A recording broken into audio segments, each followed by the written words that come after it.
Hey, Gavin. Hey, Louie. Girly, before we even get 2 steps into this podcasterista, we simply must take a second and say, happy birthday, girl. Oh, thank you. I was like, where's he going with this? Oh, no. Louie's leaving the show. Oh, no. Brace yourself. Brace yourselves, can't girls. go through I'm that going again. wild places. No, Gavin, you turned 3,000 years old last week. I did. And it has been 3,000 years of longing, Wow. truly. But Honey, wow. I don't look a day over 2,999. And I love you so much. I hope, to everyone, it's been just, the busiest time of the year, I think, for everyone. Yes. Yeah. I love that. Like, the unfortunate thing about the Patreon version of this show is you can see me roll my eyes when you say that, but it truly is. It is. And I know it every year because my birthday falls both in between the 2 major holidays, the Christmas and the New Year's. And everybody's just out and about. I went home. I went upstate. You were on the radio. I was on the radio. What is this? It was Are so you leaving random. me for NPR finally? Actually, I was featured on NPR. No, was it NPR? You were? Yeah, it was. Yeah. I did an interview with Texas Public Radio about a story I wrote for Texas Highways Magazine, and it ran Christmas weekend, and I guess NPR picked it up, and it was on All Things Considered. Yes. Why do I know this more than you? I'm like saving the clippings from the newspaper. Yeah. My boy Louie is making something of himself. Well, because I knew that it was going to be on Texas Public Radio, and then a random friend of friend was like, is this Louie on All Things Considered? What's so casual? I didn't know that was going to happen, but it was really exciting, really fun. I gave a little shout out to our show. I'm very happy and grateful that they asked about the show. And so I was like, oh my God, hi. If you've not had a chance to listen to this yet, by the way, it is so good and so joyful. And Louie is just a natural, not that he hasn't been doing a podcast for over 5 years, but like just so fun. And you clearly had such a good rapport with the host, and she was great. It was a delight to listen to. I was very, It was fun. It was. I stayed here for Christmas, and so it was nice though to kind of have that and share it with my family who are back home, and it was great. So thank you, but also. Like I said, happy birthday, and to everyone out there, you are now listening to us in 2023. We are glad you all made it. Absolutely. Oh wait. We should introduce ourselves. Hi, everyone. This is The Mixed Reviews. We are a film podcast where we take a film subject, such as an actor, director, or a mini genre. We take 2 weeks, we cram in as much information as we can, and then we impart it all back to you. But that's not what we do with our first episode of every year. I know. We do a rundown of the last year in film. We're reviewing the entire year. Yeah. And buddy, let me tell you, thumbs down. No. We were cramming. This is the key word. There's so much out there now. And I think we talked about this a couple years ago, though. With streaming and the pandemic, we are seeing more. This is all content everywhere, right? There's more of it. There's just more of it. Yeah. But what I love is we are getting more of it from more places. We're seeing this year alone. We saw all sorts of different shit. But you and me specifically, we saw the tiniest, weirdest stuff at the Bowery Film Festival. Absolutely. You saw the biggest, sparkliest, razzliest, dazzliest stuff at the New York Film Festival. It's everywhere and in between. Everything, everywhere, all at once. And it's funny. It's just very good. Everything. Thank you. The proliferation of just being able to make a movie now. It's not just a trust fund babies. It's just it's not just a Nepo babies field. Okay, the gatekeepers. They're out. They're out. What's in this year is micro budgets, gate small crashing. films.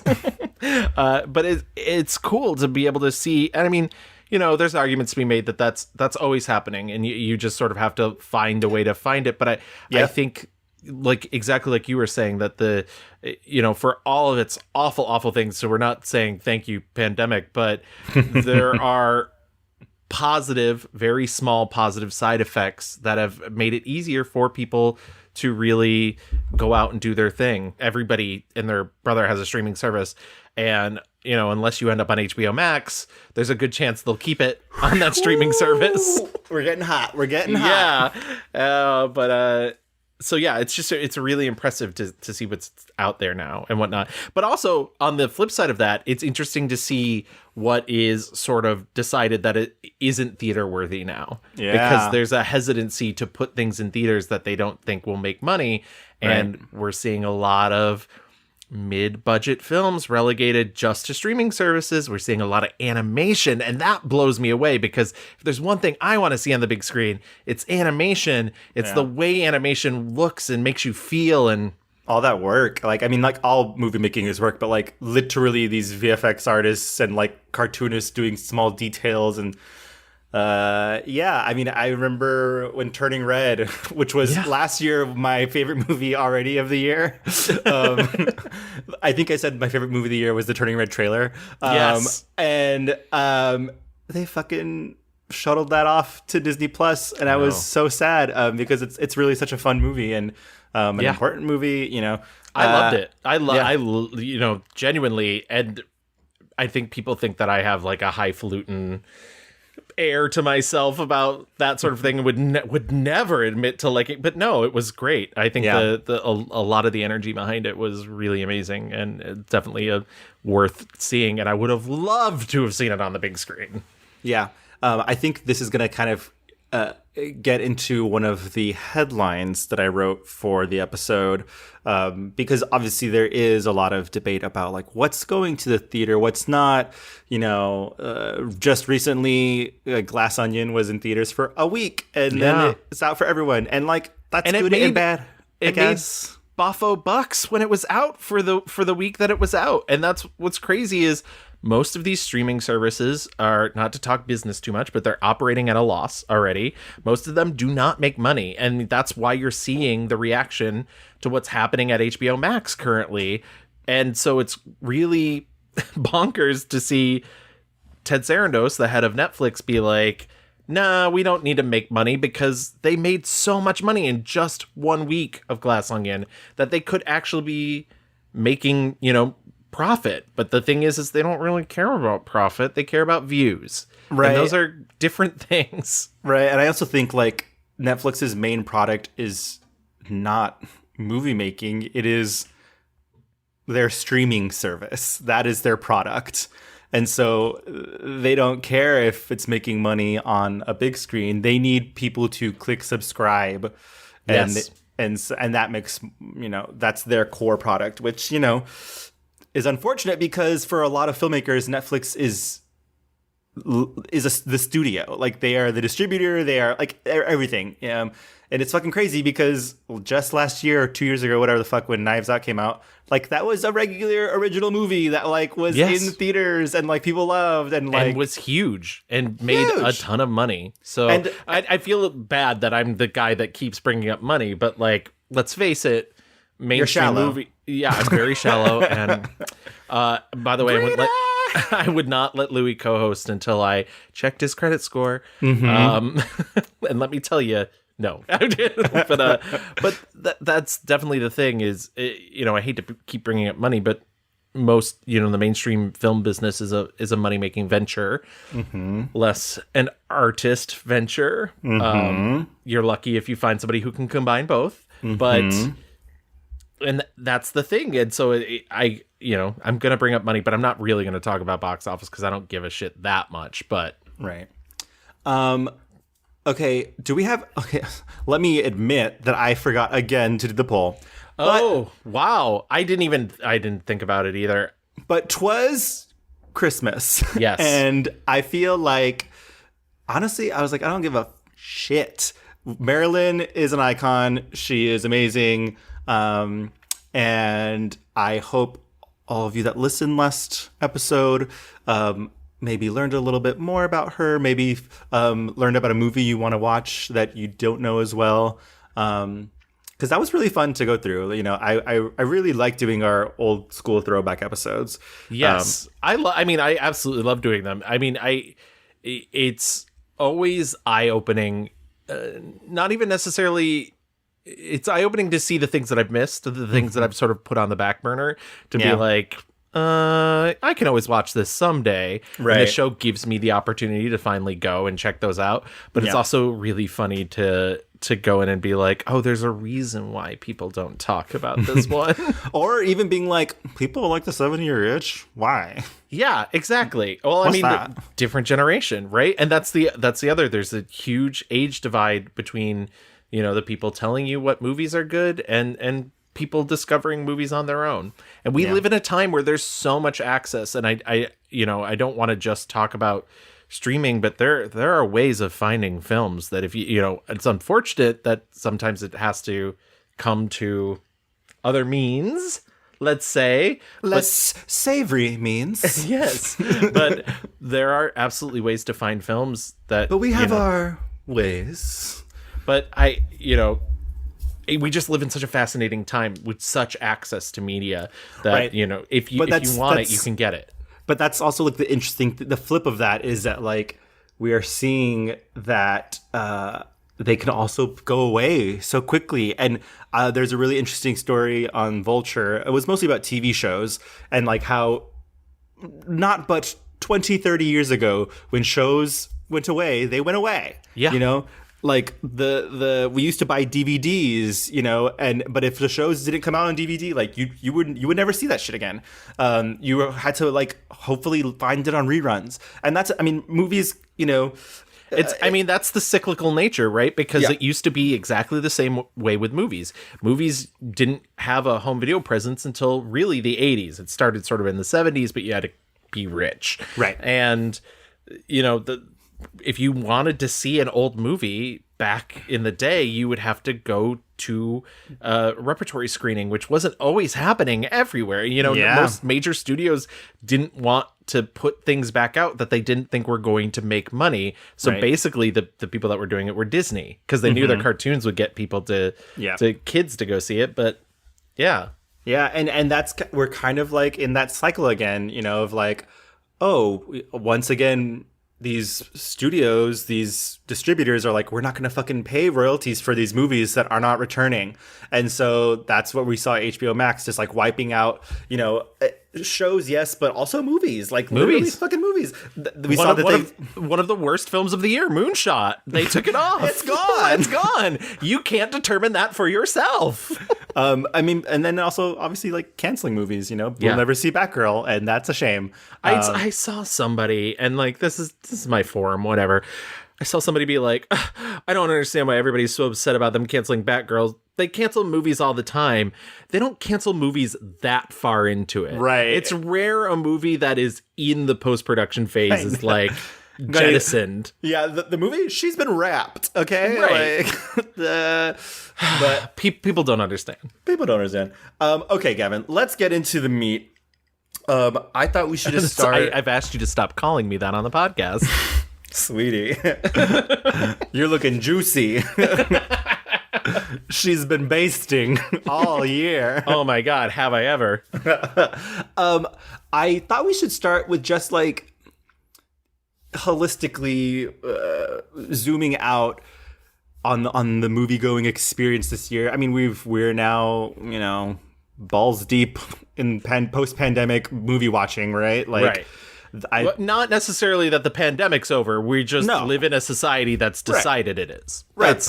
Post, but also during pandemic movie watching.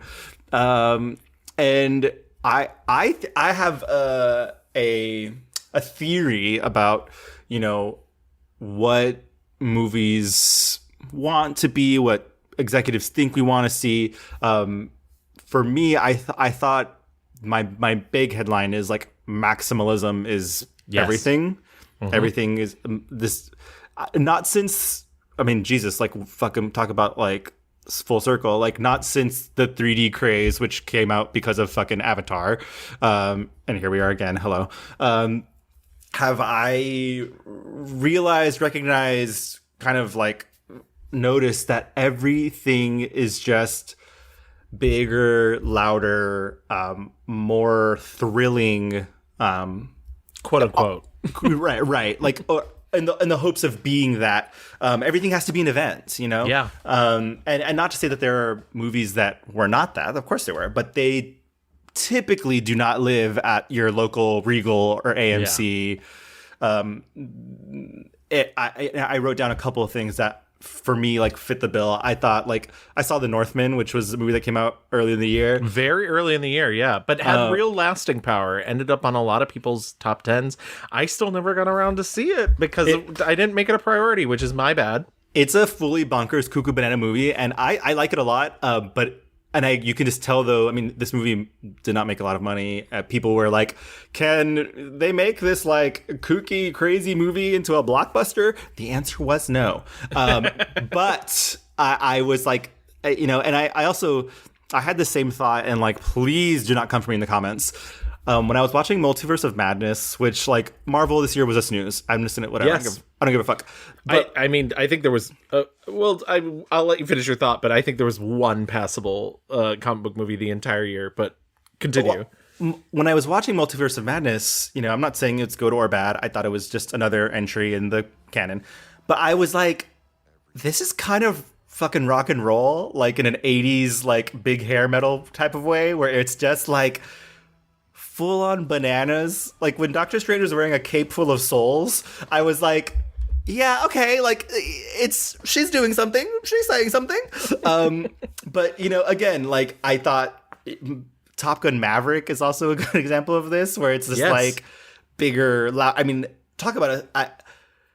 I enjoyed Top Gun Maverick. I think Tom Cruise is a fucking crazy person.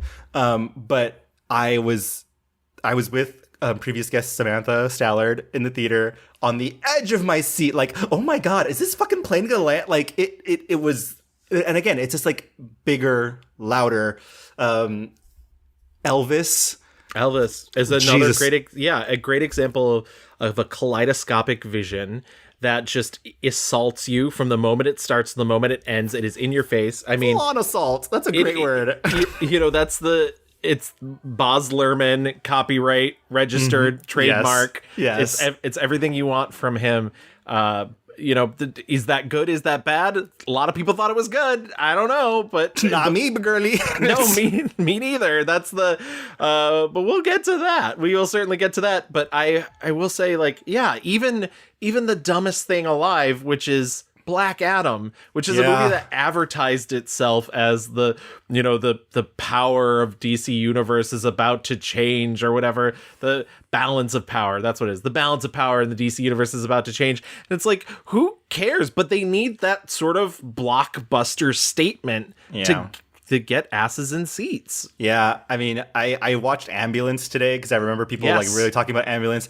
That Michael Bay at his Michael Bay-est. Yes. Like they said, what if it was Speed, but in an ambulance? I love that Michael Bay has finally discovered the drone, and therefore his movies look awful. But whatever. People love it. And that's another one people love. And I'm just like, come on, guys. Like I watched it and I was like, yeah, I get it. Yes. I will say though, like Jake Gyllenhaal, not my fave performance. I'll say this. One of his better performances in the last couple of years. Because he's been real bad for a long time. His co-star, Yahya Abdul-Mateen II, I thought he was very good. Yeah.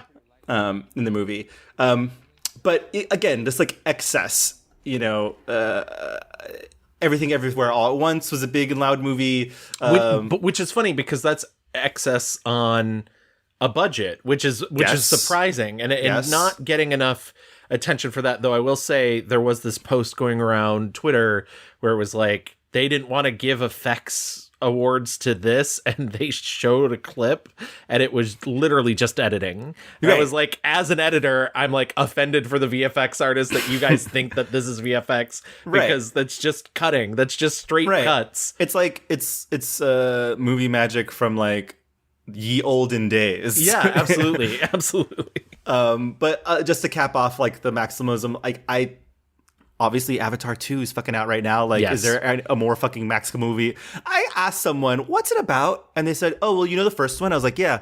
They're like, it's the same thing, but in water. And I was like, oh, okay. Yeah, great. Cool. 3 hours of that. Can't wait. Love. I listen. I know there's people who love this, but I just keep thinking to myself, like, why? Like, why? Why? Like, I wish. I think James Cameron is very talented. I don't disagree with that. I wish he could put his time towards something that feels more interesting. I guess that's my take. Sorry if that offends anybody, but and my last entry in the Maximalism rules is fucking RRR. oh yes, Oh my god. Like, I will say that this is completely out of my lane. So obviously, like, Bollywood movies have a certain formula. I suspect that this movie falls into that formula, but also as someone who does not regularly watch Bollywood films, this movie fucking blew my face off. Yes. Like, and I watched this on Netflix on my fucking laptop, and I thought, if I was in the theater, I would be howling, just like fully, like, heart racing. It's incredible. And I also thought about, like, similar to, you know, we just did Marilyn Monroe and a lot of those old movies where she's singing and dancing and acting. These motherfuckers in Bollywood, these men are not only the hottest human beings I've ever seen, so muscly and so charming, but also are dancing and I'm assuming lip syncing for their lives. Does anybody get sent home at the end of the numbers? But they're just like full on epics. I will say it's one of the other trends that I saw this year was like, it's the Knives Out effect. Like, we're all eating the rich all the time now. And RRR is very much like, fuck colonizers. Right. This might get me drawn and quartered for, I have not seen RRR, and I have a couple specific reasons. One, its original language is not what's present on on Netflix. You're getting a dub. You're getting a dub. And so I would like to see it in its original language. And unfortunately, I just haven't been able to get to the theater specifically for this movie because I'm being very cautious about what I'm seeing in the theaters. I'm an immunocompromised person, so I just have to be very selective about what I'm going to go see in the theaters. And that this just never lined up for me for when I could go to the theaters. Also, there have been many very thoughtful articles written about the politics of the film. And I completely am for the non-colonial message, but also there seems to be another message that is much more clear if you're more familiar with India's politics, which is as I am not, sadly. I will say, you know, as I was like, there's a lot of flag waving here that I don't understand. It's clearly a very patriotic movie. And I've heard that is an issue for many people in India, but again, I don't know enough, and it's funny because it's almost like RRR breaks my rule, which is I've always said I don't think you should have to go into a movie with prior knowledge of a subject, but I think for this one it would really help me if I did. I'm a very studious person. I would enjoy that, I think. Yeah, I mean, like, I definitely did some light Googling after the movie. Like, I don't fucking know anything about the colonization of fucking India, and like, this is like a specific time period, and they're based off of two real characters. The current day politics, and that's sort of where the controversy is. I will say, I was like, oh, there's a white woman that they're like in love with, okay, and she's the one who helps them because she's nice and white, okay. But I do want to see animals attacking. I do want to see things exploding, and I want to see people dancing. I love all those things. It is. I mean, it just on a technical scale, I was like, okay, this is capital F filmmaking. It's on Netflix if you want, but it is a dub version. I thought the dub was pretty good, though. It's not like they are Indian actors, I think, who are doing the dubbing. So it's all, it's not like a fucking white person talking over these Indian people, which is good. But that's my main headline. And I think, like, I just kept seeing over and over again, and to some, like, I think The Northman is a good example of it, like, working really well. It's fucking crazy. It's crazy seeing Nicole Kidman as the mother of what the fuck, Eric from True Blood, Alexander Skarsgård. I'm just gonna always call him Eric from True Blood. Okay, how about that? Even now, you believe the fairy tale I told you is true. A noble bride hailing from the land of Brittany. I never began as his bride. Yeah, but like, it is So aggressive. There's the scene at the end where literally he is fighting his uncle. They are both wearing loincloths. They're in a volcano. It is fucking rock and roll. Like, it is crazy. And they're just like stabbing the shit out of each other. It's amazing. It's amazing. I don't know where you're from, but that sounds like a Thursday night to me. Okay, you ever been half naked fighting in a volcano, honey? Always, Louis. Always. And what do you get up to on weeknights? I think that's on HBO Max right now to stream, or it's somewhere to stream. I was going to say, I think it's actually... It's on Prime, maybe? Peacock? Maybe? I love that neither of us knows. There's too many. There's too many. I will say it now. There's too many. I think it's on Prime now. Actually, I think about it. I think it's on Prime. I wrote down, like, the beginning of the year, I thought had a lot of strong, movies that, I enjoy now that people are relaxing with the idea that we have to stack all the quote, like, awards movies at the end of the year. I thought one of, like, my favorite movies of the year came out really early, Kimmy, which was an HBO movie. Thank God that is very high up on my list. I really loved Kimmy, in all honesty. I was just like, this is how you fucking make a pandemic era thriller, and it's not about the pandemic. It's just people existing, and it's normal, and we don't have to talk about it really. It's not about that. Like, Soderbergh, just fucking Soderberghing about, starring Nepo baby herself, Zoe Kravitz. But yeah, I also like throw a rock. You're gonna hit a Nepo baby this year. I like though that like this movie is not like technology is bad, guys, and this is why. It's like humans are bad because we misused the technology that should be helpful and useful to us. We talked a lot about our good friend Colin Farrell and the year he's had. Absolutely. I mean, he's been hitting it up. So much so that when we did our episode, we'd somehow both forgotten After Yang, which was the earliest film really to come out in the year for him. Yeah. But partially because, and once again, this goes back to the idea that we're deciding that mid-budget films don't need to be seen in the theater, and it got shuttered off to Showtime. Boo. Yeah. I mean, After Yang is really good. I think it came out the same week that The Batman did. LOL. I want to really quickly say, like, shout out to my girl, Jenny from the Block. Marry Me came out. I think Marry Me is a music video that has been transformed into a movie somehow. I wish I liked the songs better. That was my big complaint, because I'll be honest, the movie had me when she was teaching that math class to dance. I was like, if you don't find this charming, you're dead. Yes. But I was like, these songs are a little forgettable. These are the songs that did not make it on the album. Okay. But she also had a good year because she had her documentary Halftime come out, which opened the Tribeca Film Festival. And then also like kind of disappointed a bunch of people because they thought they were getting a J-Lo concert and she wasn't there. But yeah. She said no. I saw that Twitter reaction and I was like, but I think, it's a fascinating documentary. It's clearly and you're going to see this a lot this year, clearly a signed off by the subjects. But I think she's really smart in She gives you enough. She gives you enough. Exactly. She shows you the perfect curation of the person she is, which includes some not great stuff, but nothing that would really damage. Like, it's still the Teflon coating. Well, I mean, I think so. First of all, I am absolutely biased. I watched that movie twice. Cried.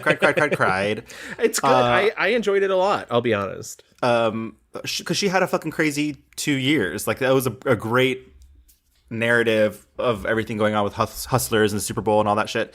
But it's a fucking farm now. Every girly is going to Netflix and being like, documentary, please. I saw the Shania Twain one on. Oh no. Horrible. I was not aware that was even a thing. My favorite moment in Halftime, by the way, is the moment where she decides she wants to sing Born in the USA, and she's talking to Shakira on the phone, and Shakira finally is like, I was not born in the USA. And J-Lo's like, okay, are you not into Americans? What the fuck's going on? Which, that's not even a patriotic song, but whatever. I Marry Me, I think, was the another kind of like headline, I think, was the attempt to revitalize the rom-com. And I think that there were a lot of rom-coms. I don't think the rom-com is dead at all. I don't think it is either. When there's a large amount of one thing out at a time, people, especially in a world in which comic book movies sort of dominate everything at the moment, people love to be like, oh, this is the comeback story, right? This is the thing that's gonna. I think there has been rom-coms, forever. Netflix, when it started making original films, like some of the earliest ones are rom-coms because you don't have to spend a lot on them. Honestly, you just have to make sure you have charming leads and decent enough jokes. Story. And it'll work. And I think this year specifically had a plethora of just rom-com after rom-com, and of course the ones trying to break the mold. We got the gay rom-coms, which, like, honestly, queer cinema has been having gay rom-coms since time immemorial, forever. But these were the bigger budget ones. Yeah, so. I mean, I saw I Want You Back on Prime, which was like a delightful little Jenny Slate vehicle. Yeah. I love Jenny Slate so much. I know, she's a fucking star. After Marry Me, we got The Lost City with our girly Sandy. Yeah, a beat for beat remake of Romancing the Stone. Yes. But don't say that out loud, anybody. But with Harry Potter. I liked The Lost City, completely charming. Her and Magic Mike himself have lots of chemistry. I'm glad that she's bagging young men. Love that so much.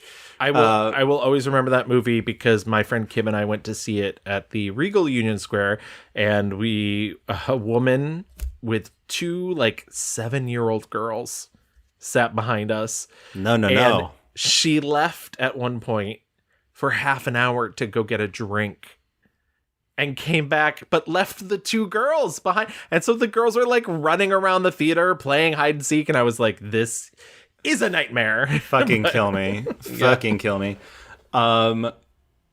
See, and just to kind of wrap up the beginning of the year, I mean, we can't go on without talking about Everything Everywhere All at Once. Absolutely. That was if that's not the story of the year, I don't know what fucking is. This movie that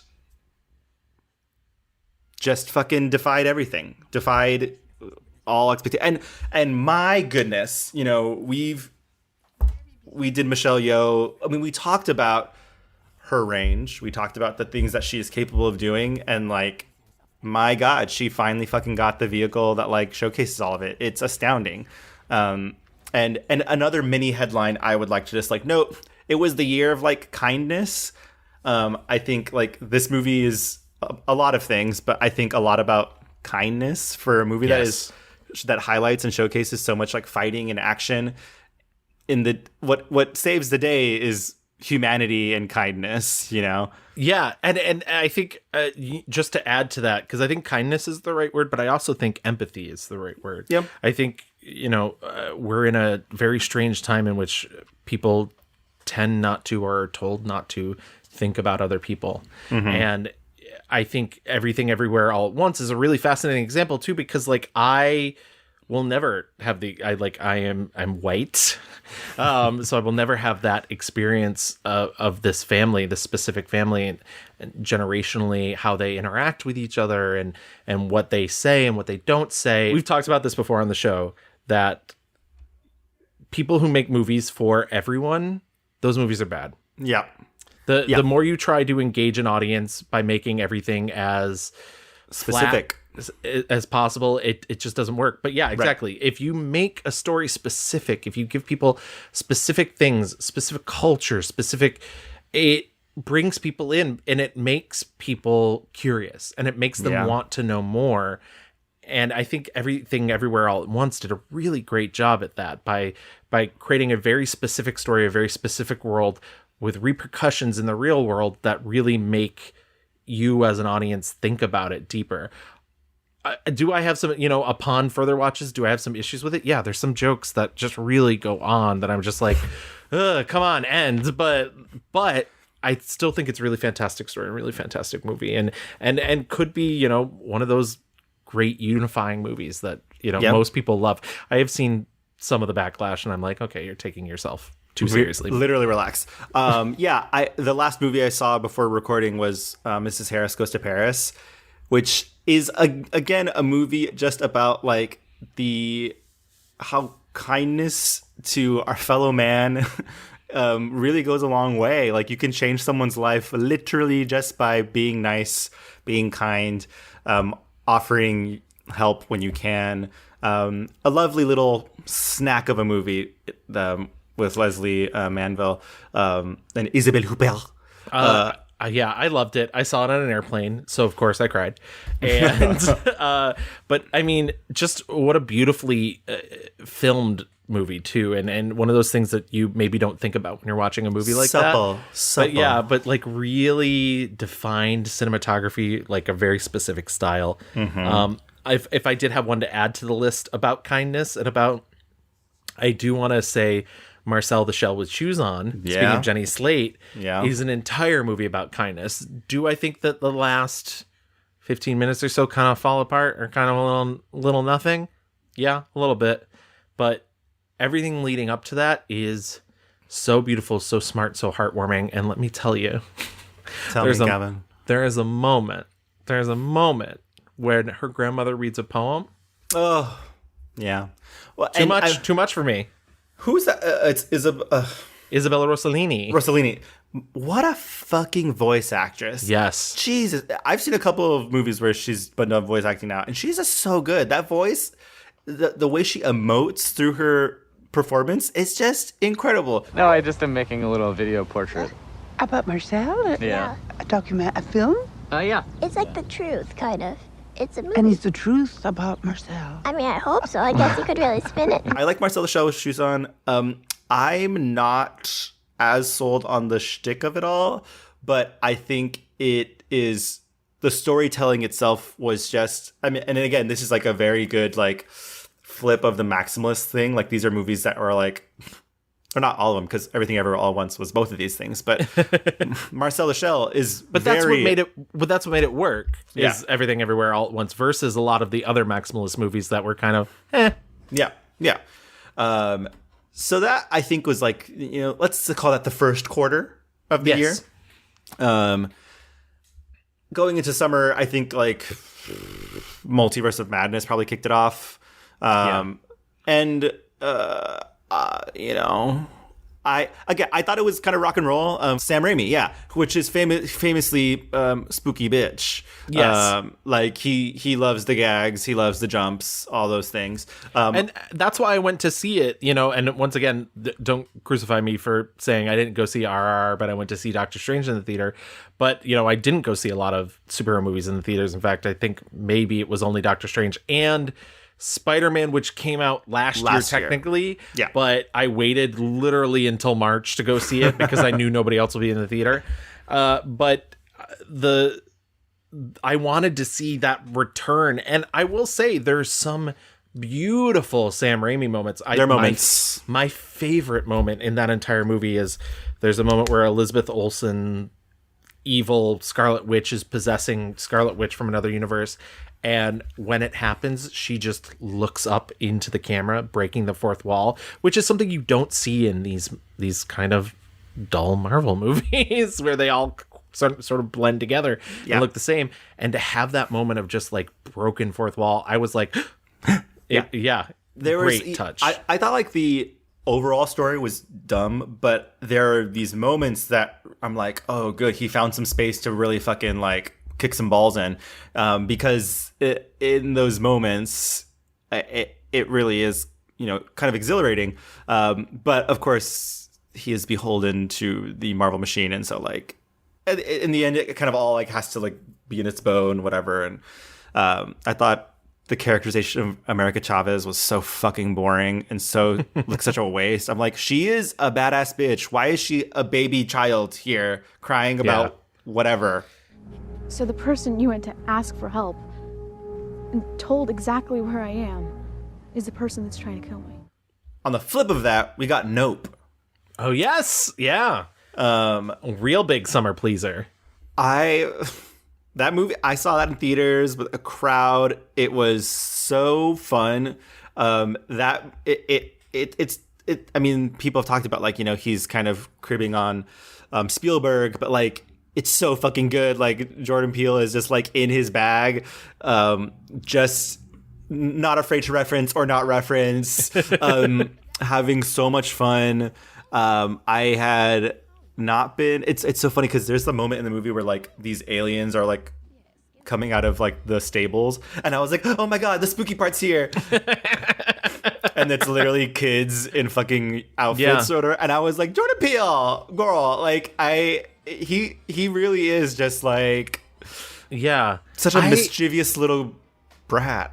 I loved it. I genuinely loved it. I think it's maybe his strongest effort as a director. Maybe not, you know, that's people I think kind of found that the social commentary you actually had to think more about, and it wasn't as in your face as say I know exactly as say Get Out, but I like that. I think, you know, that there's a lot of really funny moments in the movie. I mean, the movie is fucking funny, but there's some terrifying moments. Miss Keke Palmer, talk about a star. Yeah, it's so good. I've had friends who tell me, like, no, not enough of it's explained. You don't need it explained. You don't need everything handheld for you. And if you think about it for maybe more than 10 minutes, some of it becomes pretty clear. So, like, I don't know. To me, the movie is about, like, it's a commentary, I think. I mean, it's about a lot of things. But for me, the most pressing thing was, like, we as humans really like we try to tame the wild for entertainment. Yes. We are like, you know, it's the fucking SeaWorld of it all. It's Shamu. Yeah. It's like, and but also on top of that, it's you know, the exploitation of these black people who are like, don't like, it's Mind Your Business, the movie, like literally let them be, let them live, like, and that you can talk, and that is about humans. Like if you are, because like you aggravate the bear, what's gonna happen if we aggravate the bear? And the bear can be a bear, but it also could be your neighbor, it could be whoever. And it's like, if you just fucking leave me alone and let me live, like the chimpanzee will not fucking rip your fucking face off. How about that? Right. Like, I think the idea... I think you got it 100%. Like, Jean Jacket, she's just a girlie in the sky. Leave her alone. Right. And literally, this fucking rodeo Steven Yeun's character who's like, we're going to bring the giant monster for LOLs. Right. Like, girl, what do you expect to happen? It's like, what do you expect to happen when you bring a fucking wild animal on set? Like, people are about to get fucking hurt. Hello? In a movie full of amazing performances, just another absolutely stunning performance, Steven Yeun. Like, and he doesn't even have, you know, he doesn't have half the screen time most of the other people have, and just really, and it's so funny too to think about the fact that was originally going to be Jesse Plemons, and just the specificity that Steven Yeun was able to bring to it. Yeah, amazing, stunning. I will say, after the movie finished in the theater, someone did call out, is anyone else confused? And I got that, not to call somebody out, but I got that at the end of the press screening of Tar at New York Film Festival. The person sitting behind me, I'm not going to give away anything about them, but they literally turned to whoever they were sitting with and said, that's it? Martin Scorsese's so crazy. Martin girl. Elvis came out around this time as well. It certainly did. I saw it later. Yes, I saw it on a plane. I enjoy what's his face's performance. Austin Butler. Who did you see the Actors on Actors with him and Janelle Monáe, where he was like, I spent every day as Elvis. I spent weeks, months. Jesus, I didn't talk to my family. Christ. I ate peanut butter, fried peanut butter jelly sandwiches, bananas, and it's just like, buddy, try acting. Like, yeah, act. literally. Like, what's wild to me is that like he is a very good performer of Elvis. Like, I thought he was like in the concert settings of Elvis, he was very good. But in every scene where he's just existing as Elvis, the human being, I'm like, yeah. Do you remember all the way back when we did our John Carpenter episode, and I said the reason that the John Carpenter Elvis movie sort of fails for me is because Kurt Russell is always Elvis, and always like hey, I just wrote this song, blah, blah, and it's like people would be like, the thing that works about Elvis is he was so charming and so like, even when he was on, like there was an irresistible quality to him, and when other people do it, it's just like, whoa, buddy, back off. Like, Yeah. what are you doing? I think Austin had like one setting. I Yeah. will say I would love to watch just like the concerts that I'm sure they Shot film. full concerts, and I'm sure they're really fun, but my God, what's his face? Forrest Gump is Tom Hanks. talk about a bad year. If I'm going to say someone who had a bad year, I'd say Tom Yeah. Hanks had a not great year. Honestly, America's Dad not doing great like this year. Yeah, just and Pinocchio. And like this felt like the year Tom Hanks was like, no, I'm not gonna be Tom Hanks. I'm gonna act. And it's like, okay, maybe don't. Maybe Yeah. actually we do. Yeah, we just like Tom Hanks. we like Tom Hanks. Please stop it. Also in the summer, and we talked about this a little bit, but Fire Island came out on Hulu. I think that's a mini headline. Like there was a trio of gay rom-coms that came out this year. I would put Fire Island, Bros, and spoiler alert also in there. These are kind of like bigger budget, kind of for the mainstream, but also, and I will. At whether you like these movies or not, I am just happy that they are all very, very homosexual. Yes. They are not pulling punches. They are not explaining the things. And yeah, I'm a little bit more lukewarm on Fire Island than I think most people were. But mostly it's just because I'm like, Matt Rogers and Joel Kim Booster and all of them, frankly, are just aggressively hot, and so it's hard for me to be like, Yeah. oh no, were you guys left out of, like, no, you're not, shut the fuck up, girls. They're And like, listen, I wish them all continued success. I did find some of the acting, not Joel Kim Booster. I actually thought Joel Kim Booster was actually very good in the movie, and obviously like Margaret Cho, like fucking Queen. love her, Queen. But I found some of the other acting a little inconsistent from some of the side characters, a little loosey-goosey. and also like finding out shortly after finishing it that it was originally intended to be a Quibi series, broken up into 10-minute chunks. I was like, oh, that explains the like, because it is like a series of 10-minute arcs. It's like, bits. Yeah, it's like, here's the rising action, here's the falling action, here's the rising action, here's the falling action, here's the rising action. Like, it doesn't feel, even though it does have the structure of Pride and Prejudice, because it is an update of Pride and Prejudice, which does have the like rising, falling action overall, this still felt like quick bites, if you will. Yeah, I enjoy it. I think it's a good summer watch. I will Yeah. say, like, it's so funny. All my gay friends were like, oh my God, everyone's going to be reading in Fire Island now because this movie literally is like, oh my God, you read books? That's so crazy. So hot, so sexy. But there's Fire Island. Gavin, did you see Bodies, Bodies, Bodies? I did. I hated it. You hated it. I hated it. Oh my God, tell me more, baby. Yeah, no, Bodies felt like, and this, I know, I'm an old man. I just got Too much older. tits. Too much tits. Oh my God. Tits everywhere. Talk Should've about- just been Talk about like fucking awful discourse. Like, Yes. Jesus. And talk about fucking a Nepo baby. That bitch is a Nepo baby too. Yes. Yeah. And for people who don't know, essentially a terrible film reviewer called out the film because she was like, it's just a 2-minute or a 2-hour commercial for breasts. And one of the actresses in the film who, Amanda Stenberg, I think. yeah, Amanda Stenberg, who is an actor of color, slid into her DMs, not to like name and shame public, Yeah. just to be like, hey, here's a little joke, like I saw your review, whatever. And this reviewer Posted it. aired that business, and then the internet went after because they were like, listen, you're the one doing this. You're Right. the one bringing the drama. Also, Amanda Stenberg, number one, does not show her tits in this movie. No. I would say if you watch this movie and think, oh my God, it's so sexual and there's boobs Yes, everywhere, like, what the I know. fuck are you thinking? Like, no, this is not. Yeah, that's on you. Honestly, That's on you. Like, girl, you're looking.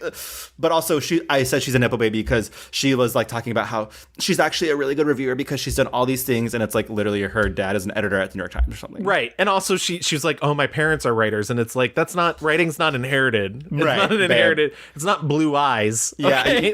Your dad got you the gig, mama. Relax. But anyway, Gavin, you didn't like this movie. No, I did. I just, in my opinion, when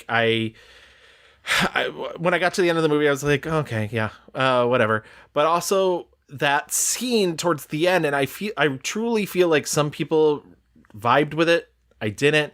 That scene to me felt like a bunch of 60-year-olds being like, this is what kids talk about. It's like literally just like podcast, group chat, Zoom, Slack room, Google chat. Like, and I was just like, got it, guys. You all have computers. Like, you didn't respond in the group chat. You listen to her podcast. Wait, what? And you made us swear on our lives not to tell anyone. Jordan, is that true? I like your podcast, Alice. What is your podcast about? Hanging out with your smartest and funniest friend. Did you just groan?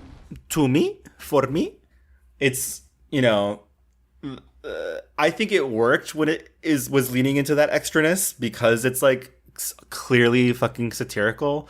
But like there were parts of it where I was like, huh. My main takeaway was like, I'm really glad if I was at a house with friends and we found a dead body or like one of us wound up dead, we would not immediately think one of us did it. Right.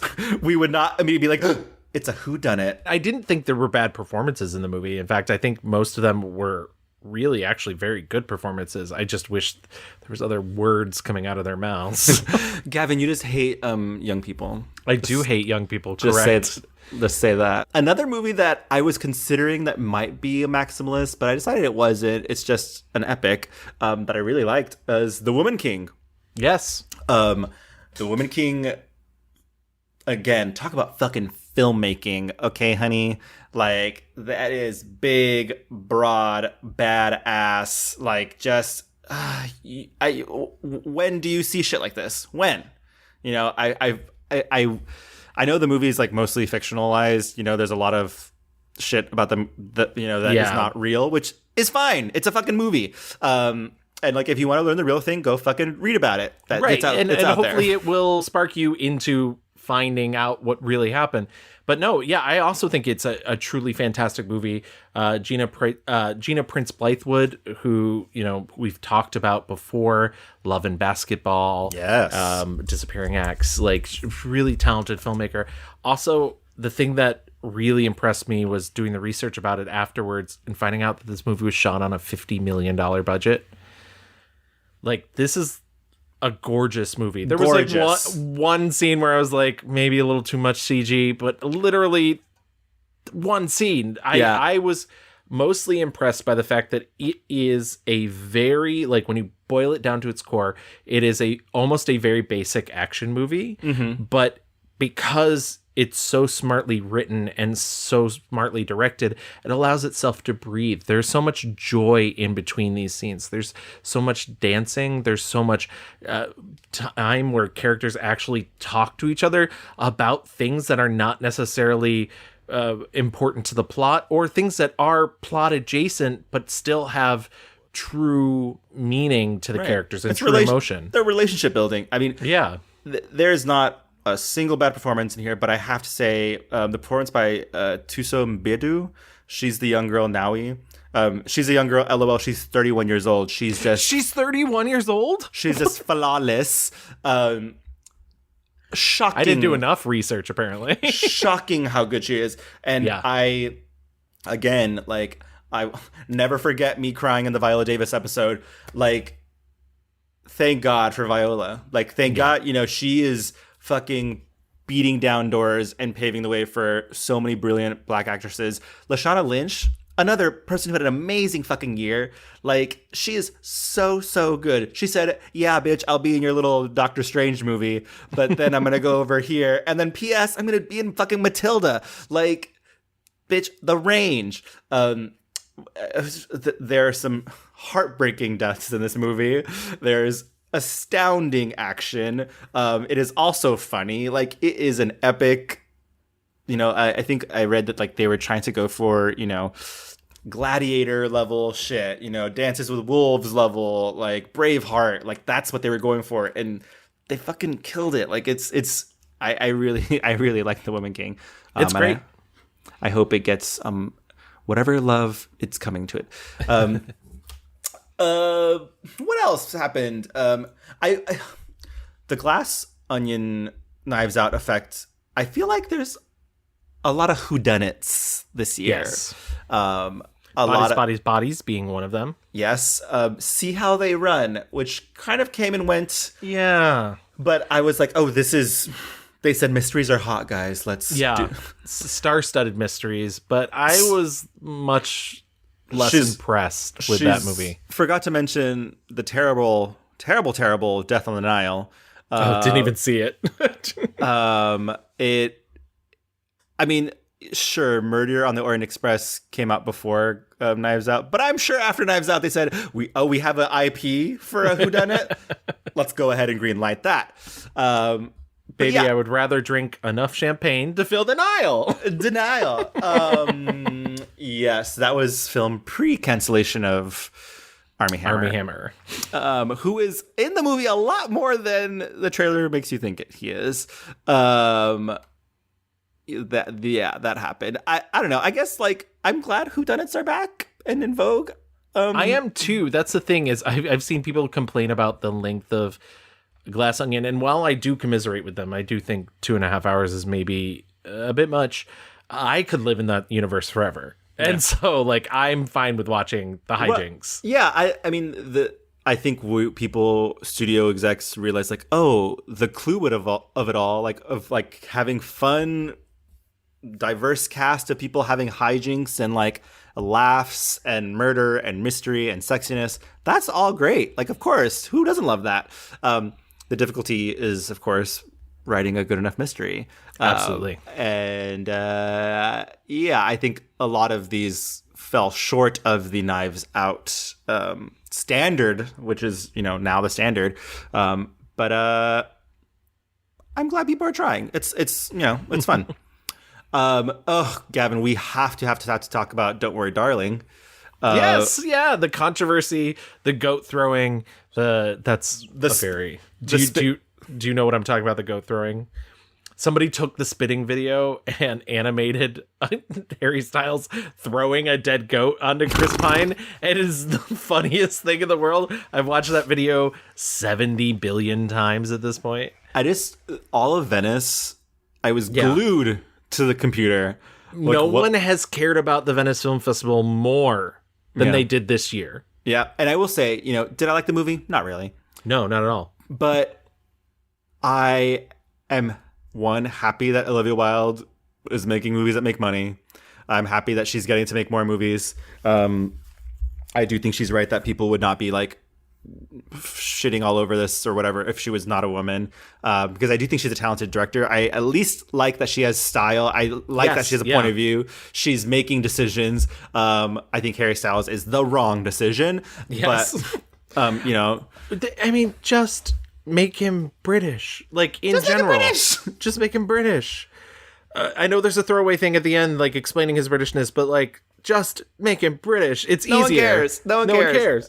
But I think my favorite thing about the whole Don't Worry, Darling of it all is it made me remember. You know, one of my favorite things. One of the things I talk about a lot is the Twilight Zone. I love the Twilight Zone. Mm-hmm. And this is a Twilight Zone plot. But the thing that makes the Twilight Zone so good, and actually Rod Serling, who created the Twilight Zone, felt this himself, is brevity. Is that it's a half an hour. Because the 4th season of the original Twilight Zone famously is an hour long. And he said, if you stretch Twilight Zone out to an hour, you're going to have 15 minutes in every episode where everybody's like, why am I watching a soap opera? I thought I was watching The Twilight Zone. Right. Don't Worry, Darling is a perfect example of that, where it's a very short, it could have been a short film. It could have been a short film and it would have worked. Also in the vein of The Lost City, we got Ticket to Paradise, another return from our tried and true rom-com girlies, George Clooney and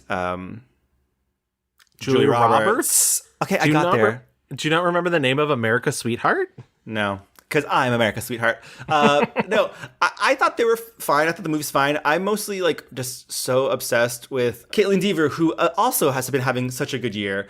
If you want more Caitlin Dever in your life, she has a rom-com called Rosalind that's on Hulu. Yes, so much fun. I had fun. So much fun. Not gonna blow you away necessarily, maybe, but like cute. Like, show it to your nieces. Yeah, cute, like fun, and definitely in the Clueless vein. Very, Shakespeare's kind of having a moment also. Like a lot of revisionist. It's really Shakespeare's year. I've been saying that for a bit. Girl and Juliet's on Broadway. We're getting all these like different takes on it. I love it. The only thing before you move off of Ticket to Paradise is I just watched it on Christmas Eve with my mom, and I was like, I hope this doesn't encourage more white people to think that Bali is the place they need to be. That's all I'm saying. I don't know, guys. I'm a lawyer, but I don't think I want it. Yeah, Bali is just like, it needs me. It needs more white people. I will say, girl. That the man she marries, G'day. Oh, he was amazing, and he was so good in the movie. And can you imagine being, an actor who's like relatively new, relatively young, like doing these scenes with fucking George Clooney and Julia Roberts, having to doing face to face with George Clooney, and being like, "You're gonna disappoint your daughter when she finds out it's on fucking you." I was like, "Oh my god, why don't you back off, sir?" Yeah. A fun little nothing, if you will. Very, very that.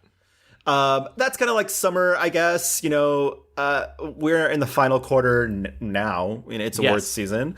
I guess you know what, Gavin. Before we fully move in, I do want to ask, how did you find Bros? Oh, I didn't love it. I'll be perfectly honest, but I also don't. I don't understand the reaction either way. I don't understand the pre the film coming out and telling everybody it's going to change. It's going to save gay America. Yeah, it's going to save gay America. It's going to make straight people understand. It's going to, the bigots are going to be walking hand in hand, waving pride flags during the parade because they saw Bros. And then the reverse reaction of people being like, oh my God, worst film. It didn't do much for me, but I don't think that has much to do with the fact that I just thought it was not, first of all, I didn't think it was particularly well made, I want to say. But also, I've always had an issue with Billy Eichner. I always just feel like he's screaming at me. I don't cotton to that. And so, I think I could never buy him as the lead. Yeah, I think you basically hit the nail on the head, because I think if you can tolerate Billy Eichner, you're gonna have a good time. If you cannot, and I was like, yeah, of course, if his character in the movie is Billy, yeah, his name's Bobby, LOL. But his whole thing is he's loud. That's the whole. To me, I liked it. I walked away being like, yeah, Billy Eichner's fucking annoying, and this character is annoying too. But I think this movie is saying let gays be annoying.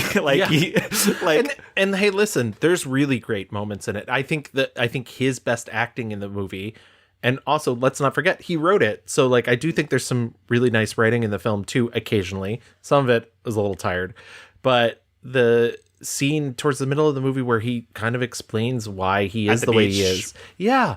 Beautiful writing, truly beautiful writing, and I was impressed by him, and that's a far walk for me. That gave me a lot of Longtime Companion vibes. It gave me a lot of these classic gay movies like Love, Valor, Compassion.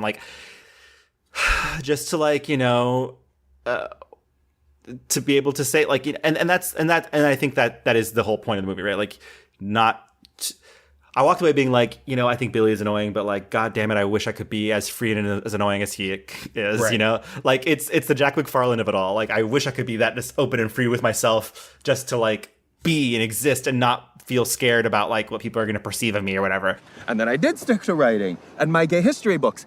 Every single publisher, every single one told me there wasn't enough of an audience for it. I was always too gay, or I was too niche, or, I made people uncomfortable. Even my dad, who was so wonderful and supportive, I remember him saying, not everyone wants to hear this gay stuff all the time. But what was I supposed to do? I mean, I'm a writer. I wanted to write about my life, my friends, my world. And I'm telling you, enough people tell you things like that, no matter how confident you are, when you're alone at night, you start to think that maybe they're right. You had this issue with Fire Island. I also had the issue here where Billy was like, oh, I'm out of shape. Oh, I'm not this muscle guy. And he takes off his shirt and like literally he's fine. He has a chest. He has a stomach that's pretty flat. Like, yeah, I was like, I was like, girl, we saw you on Difficult People. Okay, we know you got in shape post Lion King. Stop. Yeah. Anyway, okay, now let's get into the fall. My fall started with Banshees of Inisherin. Yeah. Which, again, a different type of rock and roll, but still rock and roll. Absolutely. Like old rock and roll. Old rock and roll. Old, like ancient, like OLDE. demons. Yeah, exactly. I just don't know. I really liked Banshees of Inisherin, and I have said this, I don't know if I've ever said it on the show, but in the past, like, I think Mark McDonagh's stuff works the best when it's specifically Irish. Yeah. And, this is his fourth film. I really love In Bruges. I hate Seven Psychopaths. I'm very mixed to low, very low on Three Billboards. But this felt like... girl, get the fuck back to Ireland. Yeah. Get out of America. Yeah, exactly. Like, tell these specific stories. And I know I keep, like, saying that, but this was a very... Irish and made me interested and made me want to, and like, yeah, some of the juxtaposition of war versus personal relationships, and like the idea that some people just like fighting forever, like like some of it's a little obvious, whatever, but it works in this specific situation, and I think the performances were great. Carrie Condon, Barry Keoghan, like, yeah. Why does no one give Colin a hug at any point? I know. This man just needs a hug. He really, I mean, and also like, it's ancient times, girly. There's nothing else to do but hang with your gal pals. Yeah. And it's a small town. Like, what is he supposed to do? I know. This movie, if you don't know, is literally just about one day a man wakes up and his best friend just says, I just don't like you anymore. And he's like, what do you mean? What the fuck? And he's like, yeah. And that, I mean, it's so heartbreaking, like the idea that like this friendship is holding me back somehow and I need to do something purposeful. And again, I would argue that this movie, I remember thinking at the time when I watched it, like, is also in the, fits into the Year of Kindness, because Colin's character, he's arguing that like relationships are worthwhile, are meaningful, like, being kind and open, that is a good enough legacy. You don't need to fucking write music like how Right. Colm wants to. Colm was like, oh, I need to focus on like, he's like an older man and he, I guess, is thinking about death, and Yeah, it's legacy. yeah, and he thinks, friendship is not a good enough legacy. And I think the movie, for me at least, goes out of its way to be like, friendship is worth while, and like the legacy of friendship is important and good. Yeah, what a beautiful movie. Just like beautiful to look at, beautiful to like live in. Yeah, 100%. I really loved it. I do want to mention, just because in like a broader big think sort of way, this fall also came out the Sight and Sound poll, which only happens once every decade. And the big news was that Vertigo had been ousted for Dethroned. for the first time in 10 years, and it was taken over by Jean Dielman, which is I will give the full name, but I am terrible at French. But Jean Dielman, 23 Quai du Commerce, 1080 Brussels.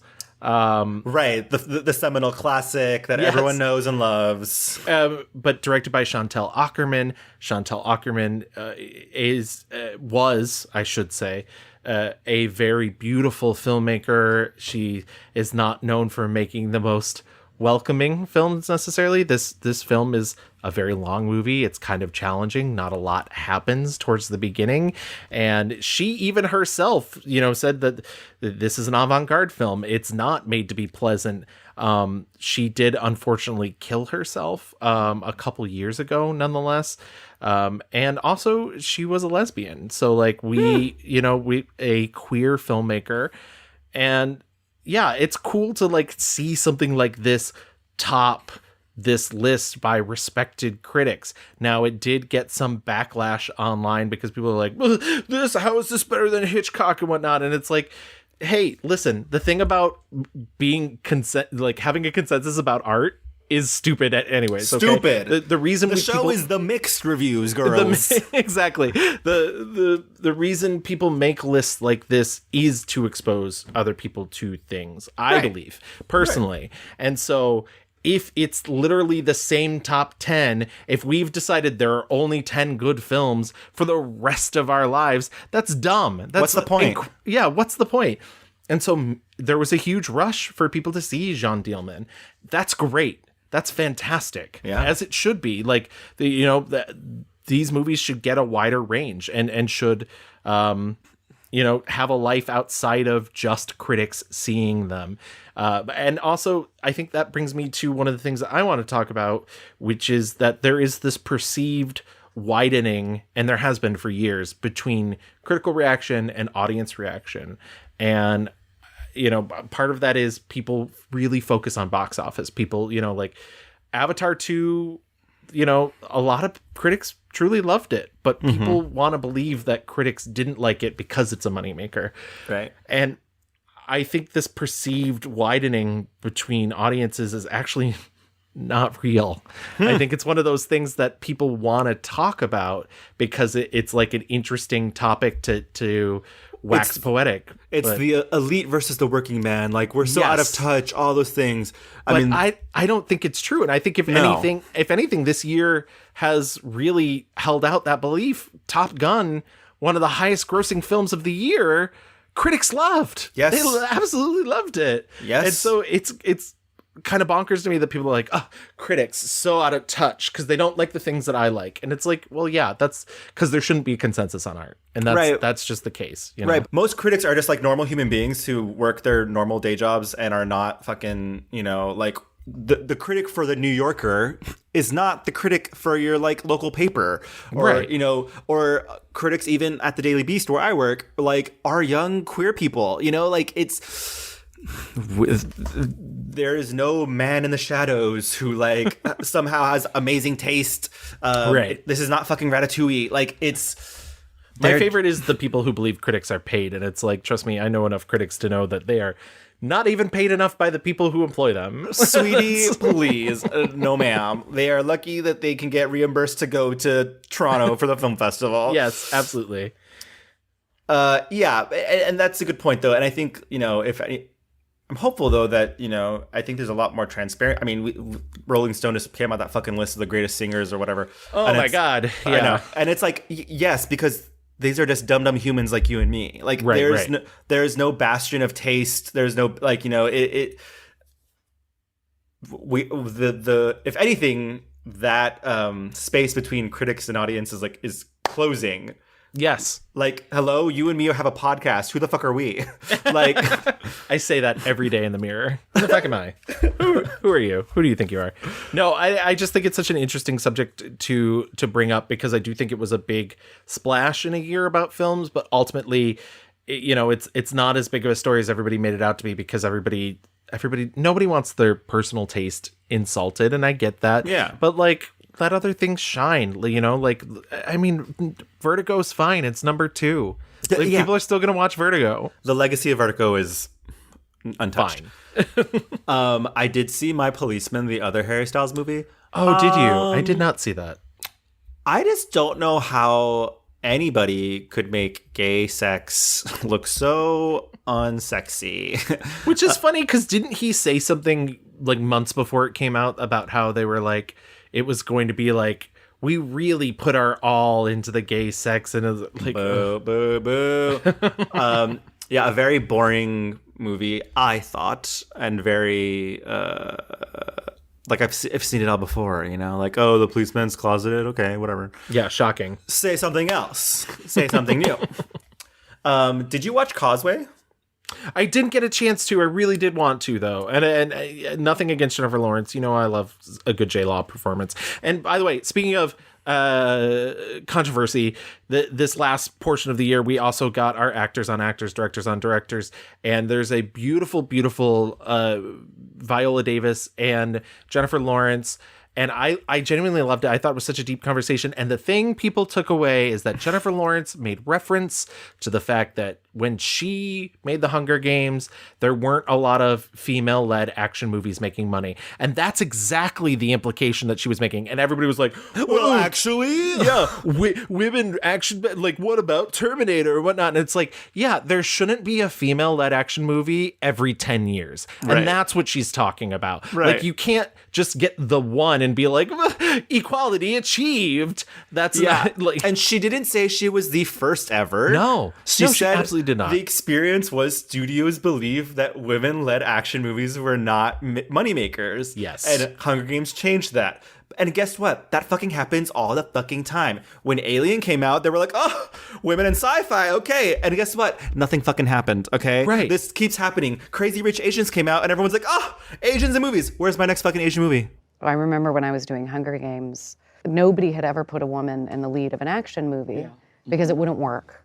We were told girls and boys can both identify with a male lead, but boys cannot identify with a female lead. Oh, absolutely. And it just makes me so happy every single time I see a movie come out that just blows through every single one of those beliefs and proves that it is just a lie. Literally relax, everyone. I saw Causeway. I like Jennifer Lawrence's performance a lot. She plays a lesbian. It's a very quaint movie. Didn't give me the emotional feels that I thought I was going to have. But I am very glad that she is clearly taking her time and choosing projects that she is passionate about, because my God, the ocean between this and X-Men franchise. Oh, Yeah. When this bitch wants to act, she will fucking act. Okay. Wakanda Forever. Finally seeing that on the big screen was all sorts of catharsis. After the death of Chadwick Boseman, and we've literally lived through the Black Lives Matter movements and all the things that, it's just like the way that so much culture has happened and changed. Honey, Ryan Coogler said, what about Mexicans? Yeah. Let's bring them into this. and like indigenous Mexicans nonetheless too. Yes. So like, I know there's some people who have had issue with the movie, and I do think it's perhaps a little long and maybe a little cluttered, but I liked it. I liked it a lot. And so this is the one I was talking about where I think there's only been one really worthwhile comic book movie this year. And I think it was this. I think it was Black Panther Wakanda Forever. Great performances all around. Like genuine, like Angela Bassett. Angela Bassett. Oh my God. Truly a queen. And yeah, I was really entertained by it. And once again, specificity. I could have maybe done without the iron heart of it all, but Yeah. I get that That was a little too much stuffing, right? yeah, that felt like a decree from on high. Yeah. We do need to give her a show later, so we will be having her in this movie. But yeah, I really enjoyed Wakanda Forever. We're really getting to the end. I saw, let's see, this last quarter, I thought, thank God for Guillermo del Toro, because, honey, that Pinocchio, whoo, slapped, slayed. So good. So And hey, good. listen, everybody, Pinocchio existed before the Disney cartoon. Think about that. I just think it's so funny that I've definitely read my fair share of reviews that are like, well, this is certainly not the Disney version. And it's like, yeah, neither was the book Pinocchio. Right. And that's and I think that adaptation of this by moving it more towards, the regime of Mussolini and bringing in war and really like bringing in deeper issues about life and death and what it truly means to be alive and what it means to like let go of somebody who has passed. Yeah. That's maybe you shouldn't expect everybody to live up to your golden expectation. My main thing that I was just like, God, the idea of how we indoctrinate children into war and who are too naive and too pure. Like they're children. They don't know better for anything. And the way that adults fail them over and over again. The scene where Pinocchio is like, war, I love war. Like, I want to win war. He's like, what's war? Like, and he's, I mean, that happens over and over again. He's literally singing in praise of Mussolini because he doesn't know who that is. They're using him as propaganda. And, yeah, I don't know. It's just so fucking smart. Only he could like really take this story we all think we know and take it to like a whole new fucking level. It's so good. And there's so many people in it that we've covered before, between Ewan McGregor and Kate Blanchett, and like also it's a film in Kate which Blanchett we get about a monkey. a monkey, and Kate Blanchett as not only Kate Blanchett but also Tilda Swinton, who we've not covered before. But I need more Kate Tilda movies, and like if this is how I gotta get them, I will take them. But like I will say I'm light on this quarter. There's a lot of movies I still want to see. I didn't get around to The Fabelmans. I didn't get around to Tar. The Jeremy Pope movie, The Inspection. I really want to see Gabrielle Union in like what I'm hearing is just like an incredible performance. I was so bummed. That was one of the last things shown at New York Film Festival, and I didn't get a chance to see it because I was literally getting on a plane to Spain. But I did get to take some really amazing shots of Gabrielle Union on the red carpet. Queen. Yeah, luminous, doesn't age. Yeah, luminous. The last movies I saw were RRR. I saw Glass Onion. I saw Triangle of Sadness. And I saw Lady Chatterley's Lover. I didn't get a chance to check out Lady Chatterley's Lover. If you want a fucking hot movie, that movie is so hot. Oh my God.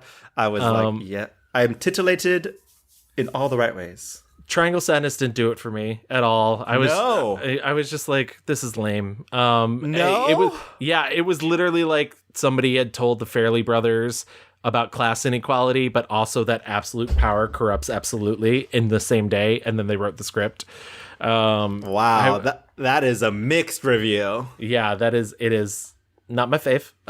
But yeah, I do think it's been a really strong season. I did see The Fabelmans. I was also mixed on that. I want to see it just because last year West Side Story was my favorite movie, and so I want to see what Spielberg is up to. And same cinematographer. I had actually some issues with the cinematography in this. I'll be curious to see what you think about it. I just remembered I want to see After Sun. I've been hearing a lot of good things about After Sun. I saw After Sun. Yep. Did you see Tar? I did, of course. I saw Tar at New York Film Festival. I really liked it. I think please don't come after me, Mirtana. I don't think the ending quite sticks, but I won't say too much more about that. But I really do like it. I think it's this kind of... First of all, it's very funny, and I was one of the only people laughing at the press screening. They're like, who the fuck is that? And you're like, exactly. It's Martin Scorsese. Yeah. I was like, yeah, I also think like there's almost like horror movie elements at it. Not like, like visceral gross, but like scary, tense. Yeah. And I think there's a lot of like really interesting commentary about gender. And what's funny is, and I would be interested to, honestly, I'd be interested to hear what Shells has to say about this, or any, lesbian woman, because a lot of, I'm in the queer marching band, and a lot of our leadership are lesbian women, obviously. And this one woman, she was like, are we never going to get a movie about a strong lesbian woman who's not a fucking villain? Yeah. And she was popping off about it. And I was like, it might be a generational thing, I mean, it truly is. And I do feel for that woman, but I will also say, like, I love that she's a lesbian in this film, but I hate to say it, it's literally almost ancillary. Like, and it feels very much like not written by a queer person in terms of her lesbianness and whatnot. But I think it's about structures of power and whatnot, and maybe the idea that she is a lesbian is one of the only things that like let her into that boys club structure of power. But I mean, that's maybe a bigger conversation than we're prepared to have right now, especially since you haven't seen the film. I really dug it. And obviously Kate Blanchett is like performing the house down boots. Like, just is she taking it? Yeah. I mean, it's gonna be a tough fight for anybody else who wants it.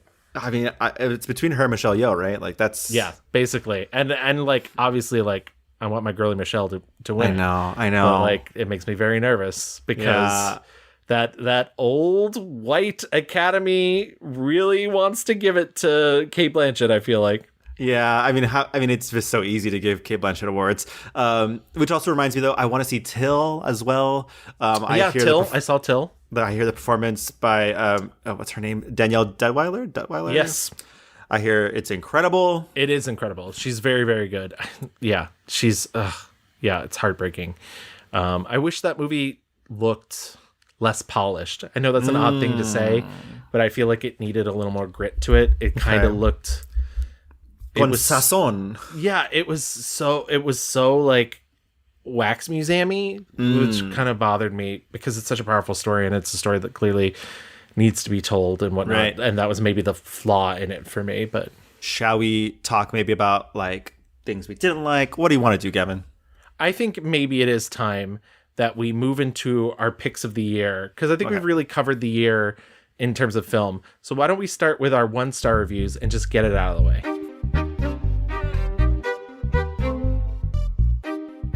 I will say I didn't see a lot of movies that I didn't like this year. I'm blessed to have immaculate taste. You just have the best taste, and everyone agrees with you too. So that's it's a curse. But my worst movie of the year, my 1-star review, is Death on the Nile.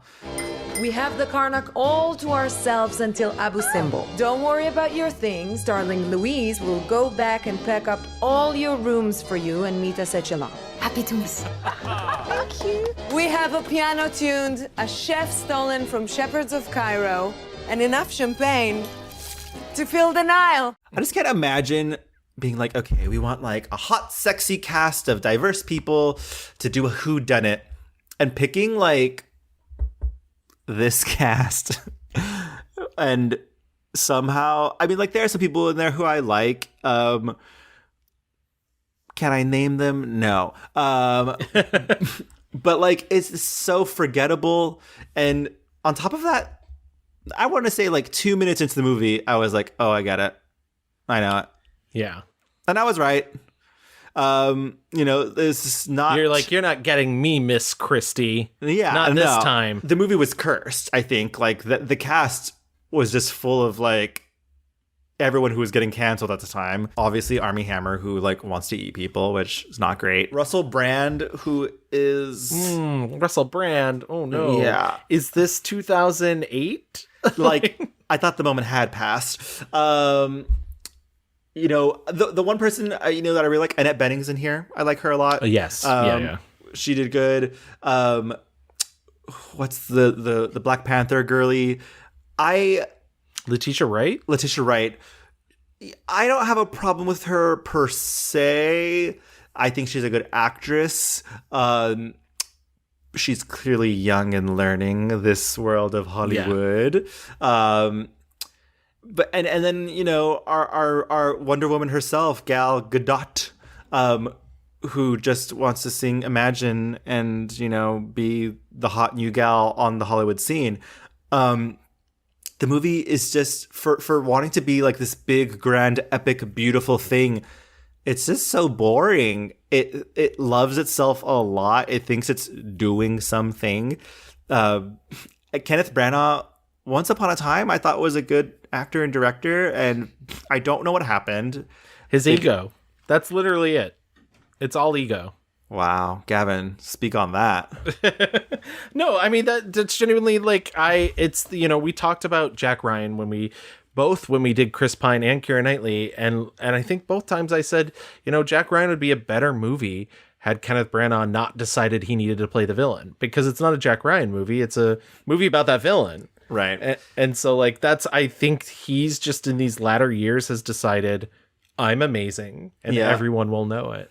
Yeah, that's a really good point, because he really goes out of his way to like suck his own dick in a lot of these movies. You mean literally? It's crazy. It's crazy. I was like, wait a second. With that mustache? Wow. It's so unambitious. It's like, that's a beautiful way to describe it. And so, yeah, that's my 1-star review. It's what a nothing burger of a movie. And it's almost as if they were like, the template for Knives Out, but how do we make it bad? Yeah. And they did it. I mean, it is based off of source material, but it's still like, yeah. I literally had to Google while you were talking, because I was like, there's no way that came out this year. I was like, Louis got to be on one. February. Yeah. Not even January. February. Yeah. And it was a big splash. Like, people were like trying to really hype it up. I mean, but then I remember the New York Post wrote like, is this the most cursed movie ever? Because it was Army, Gal was in some shit. The pandemic. Letitia Wright was in shit. Like, everything was falling apart about this fucking movie. And yeah, I do worry about the future of Gal's career. Without Wonder Woman. I'm sorry to say, like, I don't have anything against her personally. I know people find her problematic for other things that I do not know about, and that's fine. But without Wonder Woman, I just don't know where she's gonna go. I mean, I'm not going to choose this as my 1-star review, even though it does rank at the bottom of my list for the year. Falling for Christmas is one of the worst things I saw this year. But that has caused enough controversy. Let it for go, me. Elsa. So I will say, in sort of a tie, and once again, we don't do this to shit on things. Like, that's not, but the structure of our show is that we do have to pick a bad and we do have to pick a good. So we're going to pick a bad and we're going to tell you what we think. And also, I will honestly never go after like a really low budget film, because what's the point? Yeah, what's the point? But I think the two worst films I saw this year, both in the kind of horror genre, are Rob Zombie's version of The Munsters. You hated that movie. You hated it. And I know some people who truly are like, oh, you got to vibe with it. Oh, you got to understand that he loves doing this stuff for his wife. And I'm like, I need a movie that has actual acting. I need people to be able to act for the movie to be. That's so weird, Gavin. That's so weird.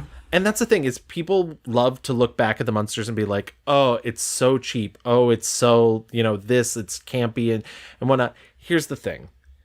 The thing that sets it apart from being willfully bad is that those actors who were in that show believed they were doing something good. They maybe they would have shit talked it off set, but they like gave performances. And this movie was not that. The writing was base. The acting was base. The sets were base. And I was just like, what is the point of this? This is like, this, you know, went to Netflix, but this feels like an HBO Max tax write-off. Yeah. Like we need to keep the rights. But the thing is Universal was never going to lose the rights to The Munsters. They've always had them. So like, it's just a big waste of time. And someday somebody will explain to me Sherry Moon Zombie. So somebody will explain it to me. Today is not that day. Today is not the day. I assume you are the Herman Munster character I've been hearing so much about lately? Yeah, I think I'm the only one. When they made me, they broke the mold. With you in it, I presume. No! I think I was out by that point. But I do want to give that a close tie to They Them. I heard that was very bad. A movie for a great title. So good, right? So good. I completely agree. They Them is a slasher set at a gay conversion camp. It has our boy Kevin Bacon in it, yes. who we did on a previous episode. And yeah, it first of all, like, tips its hand way too soon. Like, everything is very obvious from the jump. It doesn't really seem to understand, like, this, I mean, is for as much as I'm like, oh, I didn't like Bodies, I think there's stuff there. This is the worst version of Bodies, because this is like, truly have no idea what teens sound like, what you know, the gender discussion is, what the sexuality discussion is, like, finger fully off of the pulse. I mean, there's literally a scene. Honey, I can't find it. Yeah. She's dead, baby. She's dead. She's dead. There's literally a scene where, because they're all deprived of any sort of social media, music, movies, where they sing a Pink song. They all like sing a Pink song, and it becomes this big sort of like musical number for them to like get out their frustration. And I was just like, baby, what Pink song was it? Is it Raise Your Glass? But I was just like, what the fuck is this episode of Glee that's happening in the middle of this movie?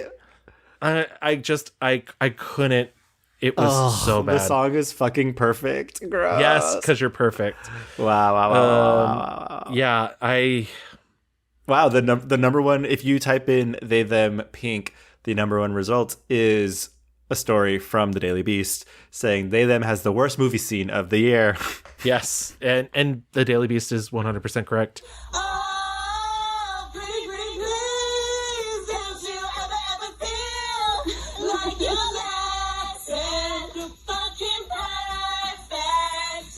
Yeah, it is.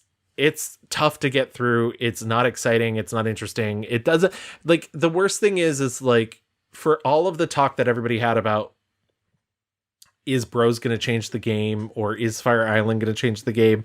This was literally a step backwards for the queer community. And it sucks because it was written and directed by a queer man himself. So, like, John Logan, come on. Girl, figure it out. Okay.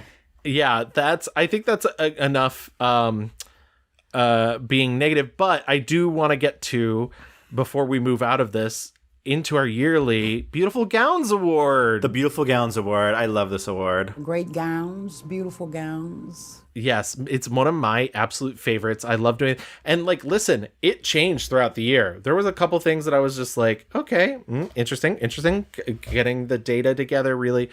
But I really, like, in the last couple of months, settled on one and was just like, this is it. Okay. Do you want to go first, or you want me to go first? I'll go first. Okay, Gavin, please. What is your Beautiful Gown Award? My Beautiful Gown Award goes to Elvis. Gavin, that's my Beautiful Gown Award. Wow, we are really in sync on the Beautiful Gown Award. Yeah, this movie, I've seen so many people that are like, wow, it really revitalizes the musical biopic. Girl, where? Here's the thing. It really follows the same structure as all musical biopic. Like, literally, like, this is Walk the Line. This is Ray. Mm-hmm. You know, this is what I said. It reminded me, because it's so extreme and so in your face. It was like the movie Walk Hard, the parody of musical biopics, but on coke. Yeah, it was like, and I was just like, why is it like that? Like the rubbery prosthetic on Tom Hanks, the like, you know, the fact that the Doja Cat of it all.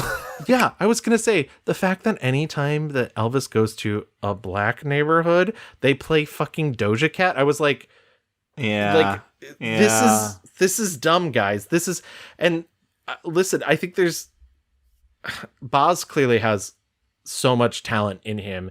And once again, we cannot understate what, as a true ally, a straight man, has done for the queer community. Like, he has made so many people gay. Yes. Just like he is recruited. Mm-hmm. If people people worry about the gay agenda. It's Baz But Luhrmann. Baz Luhrmann has turned so many with just Romeo and Juliet and with just Moulin Rouge alone. Moulin Rouge, exactly. Like, he's given so much to us. But I need him to, like, knock it off with this. Like, this is not, even Great Gatsby. I liked Great Gatsby. I think it's a fun adaptation of a what could be a very stuffy novel, but this was not it, babes. I think this gets the Beautiful Gowns Award because it is a psychedelic fucking wonderland. But I was like, my main issue with the movie is I walked away not knowing anything about Elvis at all. I didn't learn anything about this man at all. There's clearly so much there about his relationship with his mother. There's clearly so much there about, going to fucking war. Like, he comes back and he's the same person. Nothing has changed to this man. Yeah. Like, nothing at all.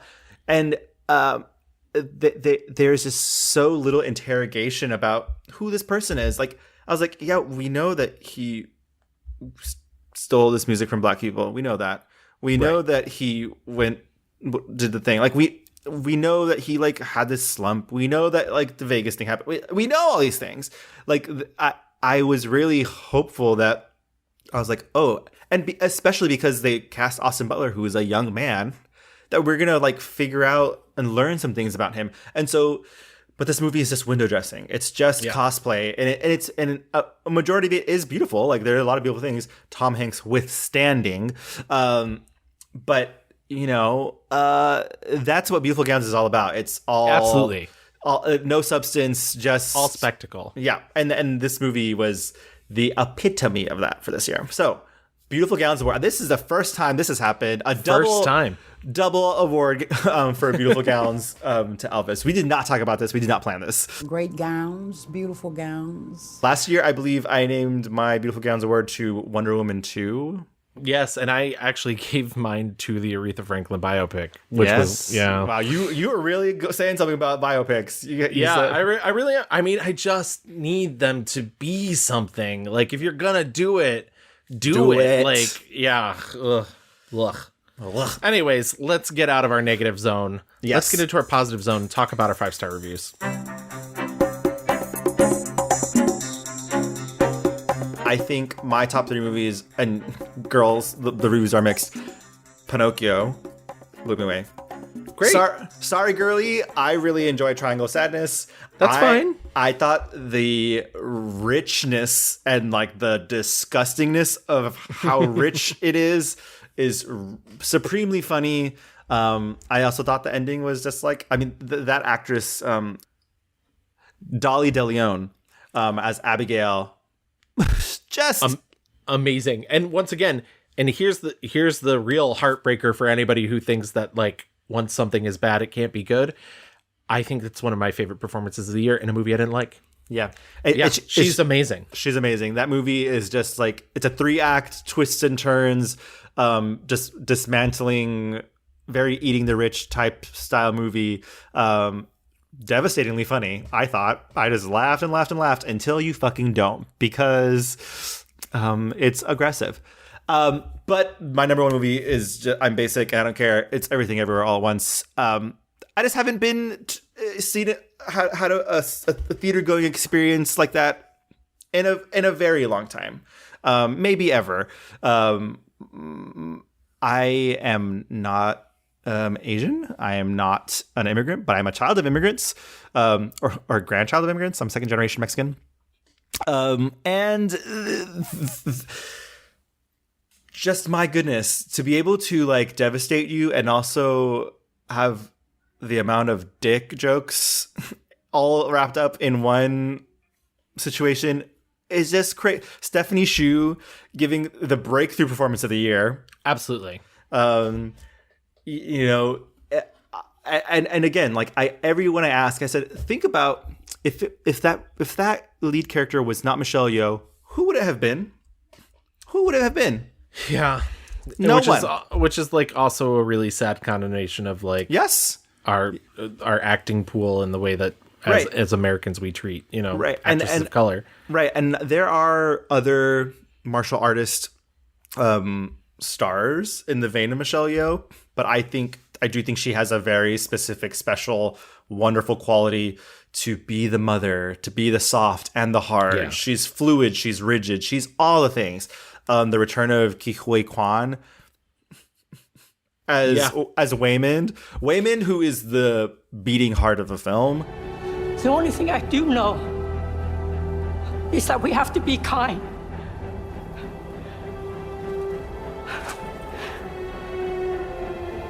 Please, be kind. Especially when we don't know what's going on. 我理解，但你不是一个服输的人，我又何尝不是？只是我们选择的处理方式不一样。 Jenny Slate and her stupid dog, like I know, so good.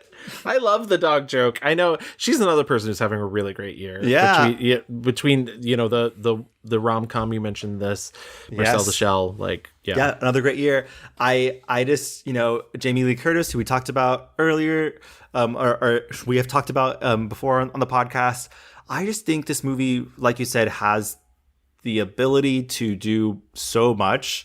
Yeah. And I think it's really fucking sad when I see people online being like, oh, that's all you guys are talking about? It's so lame. Like, yeah, oh, I saw somebody complain about the everything bagel line and it's like, I don't know. Like, I thought it was funny. Like, I don't know. I'm sorry it didn't live up to your highfalutin expectations. But like, the thing is, like, we are such a cynical in a place right now. Like, we are so cynical. Everything has to be ironic. Everything has to be like not serious, or, you know, or you can't be. That's the whole point of this, though. It's like, just if we spend some time with each other, give people what they want, you know, listen, be kind. Like, I just the movie, I've seen it twice now, and both times it's just like devastating and funny. Bitch, that entire rock scene. Yeah. I mean, people will be talking about this line forever. Like, you know, to be doing taxes and doing laundry with you sounds like a wonderful life. Like that feeling, that idea when they're in the like hot, sexy universe. Like, yeah, it's. I think there's a reason why this movie came out a billion years ago and is still being talked by today. It made over $100 million on a fucking $14 million budget. It looks good. It looks expensive. All the performances are great. Like, you could even tell. I was like, oh my god, they're using the 6 fucking people they have to be all these action characters who are fighting, and they are working their ass off. And it's just great. I will not stand for anyone being like, it's so overrated. Like, okay, like fucking have fun for once in your life and like open your heart. How about opening your fucking heart for once in your life? Yeah, I don't think that's a basic choice at all. I love that movie. You know, it's not as high up on my list as it was when it came out, but it's still in the top 10, and it deserves its place there. I love it. All right, Gavin. I got it for Christmas. It's back. Oh my there, god! Actually. Congrats. Okay, so what are your top 3 movies? Okay, real quick. Nope. I think we already talked about that extensively. That's my number 3. Number 2, David Cronenberg's Crimes of the Future. Yes. It was a return to form. Daddy's home. Uh-oh. It was, and truly maybe the secret to David Cronenberg is he needs to write his own stuff, because I really thought this was one of his best films in years. I heard it's sexy. It is sexy. It's a little gross, but not terribly gross. And I think that's spooky. Yeah, I think people are scared of it being like, ooh, too gross. Not so. But my number 1 is sort of an unconventional choice, though it is a movie that's in wide release. And if you do have an opportunity to see it, I would love to hear people's reaction to it. It's the new Laura Poitras documentary, All the Beauty and the Bloodshed. Now, this is a film about Nan Goldin, the artist. She's a visual artist. She takes pictures. Her entire career has been essentially slideshows. She's been working since the 70s, doing these little pop-ups. She's been a queer activist. She's been with women. She's been with men. Over the years, she's an icon of all these things. One of the big things she did in the 80s was she did this big gallery, this AIDS benefit gallery, and it was so controversial at the time that the arts funding was actually pulled for it, which is awful. But this is how people with AIDS were treated in the 80s. And a couple years ago, she almost overdosed twice on opioids. She became addicted to opioids, and she's become an advocate for harm reduction, really helping, not stigmatizing those with drug addiction, really, trying to end the opioid crisis by doing these big actions, such as like going to the Guggenheim and flooding it with prescription notepads about the Sacklers, the people who, basically created the opioid crisis through Purdue Pharma. Yeah, through the creation of OxyContin. We had a signal thread, but it was really like, go at this time. If you see prescriptions falling, it's starting. Are we ready? Yeah.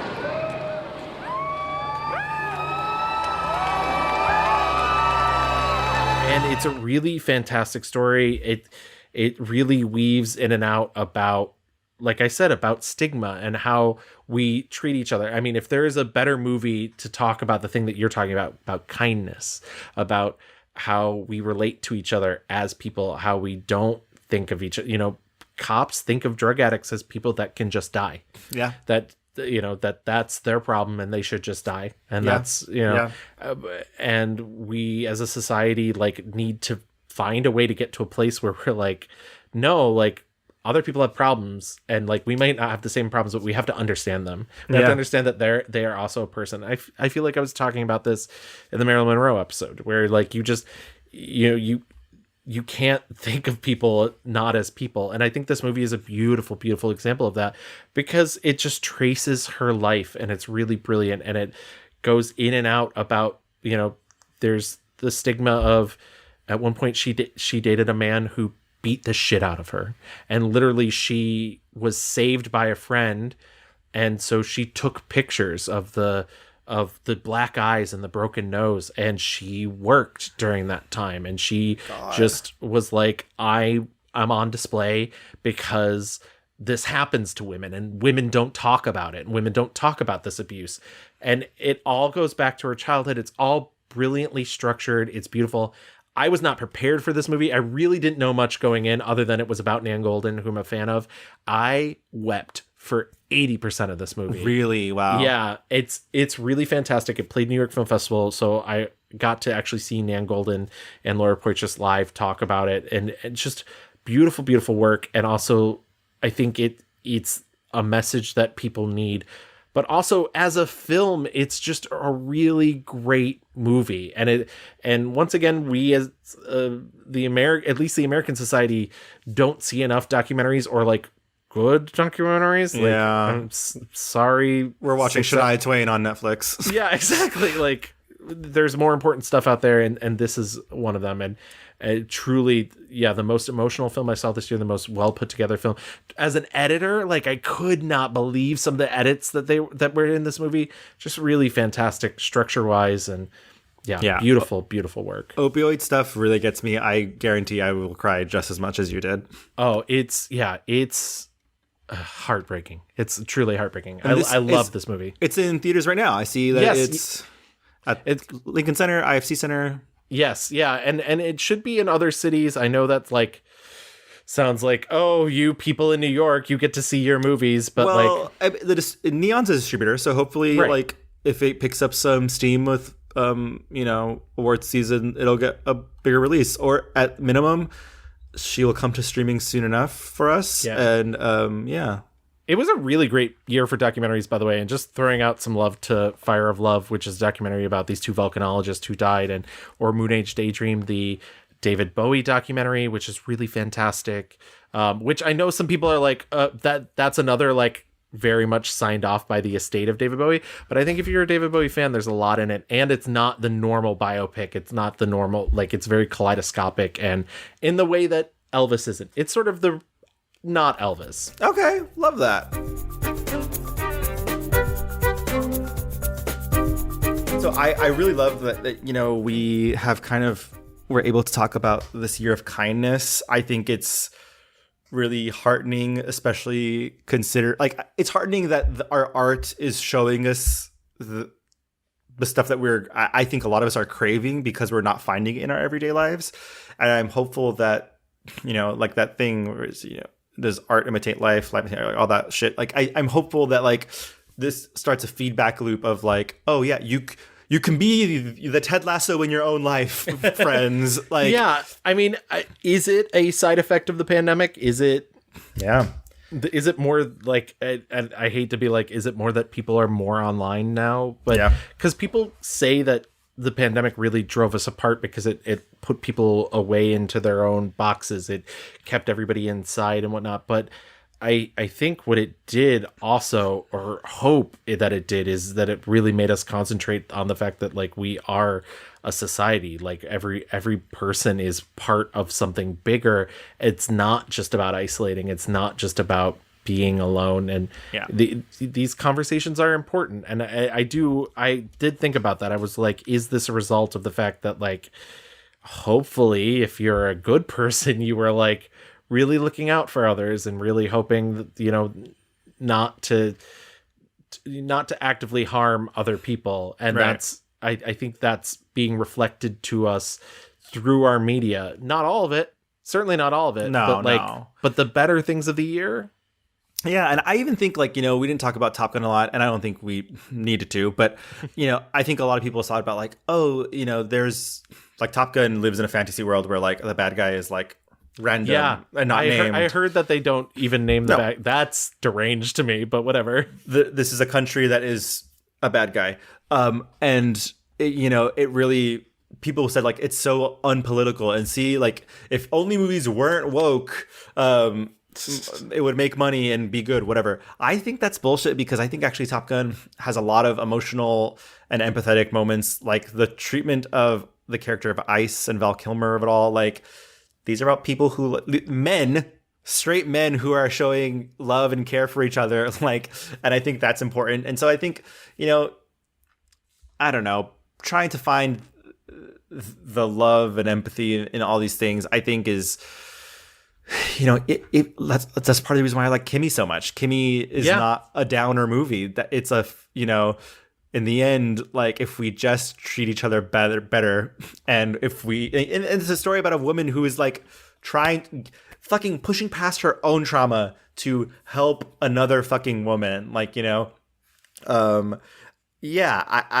hopefully, we see more of that. Like, we saw the love between the brothers and sisters in Nope, the love of queer friends in Fire Island.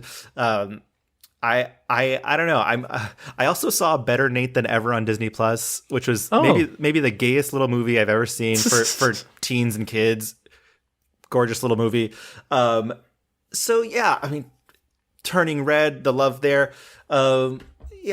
I'm hopeful that we're writing something really special right now, and I'm hopeful that we get more of that in the next year. I want more Miss Harris Goes to Paris. I want more. Yes, please. The expanded universe of Miss Harris. There are sequel books.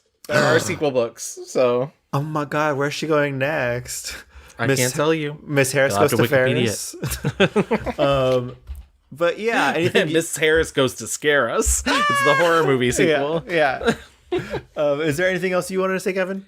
No, I think that that perfectly wraps up this year. It's been a great year in terms of movies, and obviously like the way that we're seeing them is maybe changing. But I think, I don't know. I especially having this conversation now with you, I really think this was a fantastic year for movies. Yeah, and I want to say, like, to everyone, if let us know, did we miss something? Like, tell us what, I mean, right now is catch up season, like catch up for awards season, even though awards are stupid and dumb, they are until they aren't. I know that there are a lot of movies that we didn't mention or talk about, but I'm sure both you and I are going to be like watching as much as we can. I still have to make my top film of the year video. Yes. I normally make one every year. I've been doing it since 2011. Hopefully you guys will watch that when it's done. I don't know when it'll be done. I'm going to try and get it done, obviously, by the end of January, if I can, maybe sooner. But yeah, I've started working on it, and I'm in the phase where I'm like, I hate this. It's the worst thing I've ever made. But hopefully, which is natural, a natural state. That's the way it is. artist process. But yeah, hopefully it turns out great, and hopefully you'll enjoy it. Awesome. Yes. Well, thank you so much, everybody, for listening. It has been a great year, and we hope you continue to listen throughout this year. We got a great number of subjects coming up, and Louis and I have a bunch of stuff to discuss coming up with all of that. So, but if you want to reach out to us, you can always find us on Twitter at The Mixed Reviews. We're on Facebook. Just type in The Mixed Reviews. If you want to email us, you can email us at reviewsmixed@gmail.com. We're on Instagram at _mix_reviews. And if you want to listen to our back catalog of all of our previous episodes and a bunch of these movies we talked about over the year as well, you can always find us on any podcast app. We're on Apple, Spotify, Stitcher, Google, Audible, pretty much anywhere that you can think of. And if you do listen to us on Apple Podcasts, stop by, leave us a 5-star rating, and write us a little review, and we'll read it on the show. Yeah, we love our love notes. We're on Patreon if you want to support the show, join the community, hang out, have fun. You'll see videos of us doing the show and some special extra stuff too. Yeah, we promise there will be episode updates this year. We've not forgotten you. It's just holiday seasons, they're really hard. But we appreciate you all. We love you so much. And we will see you in 2 weeks. Bye-bye. Viva Las Vegas. Viva Las Vegas. Elvis has left the building. How I wish that there were more than 24 hours in the day.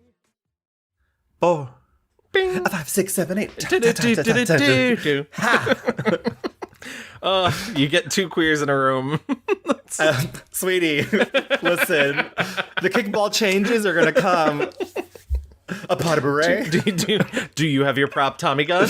We're going to shoot out those lights, baby. Oh my God. Honestly, it would look better than what's being shown on Broadway right now. So.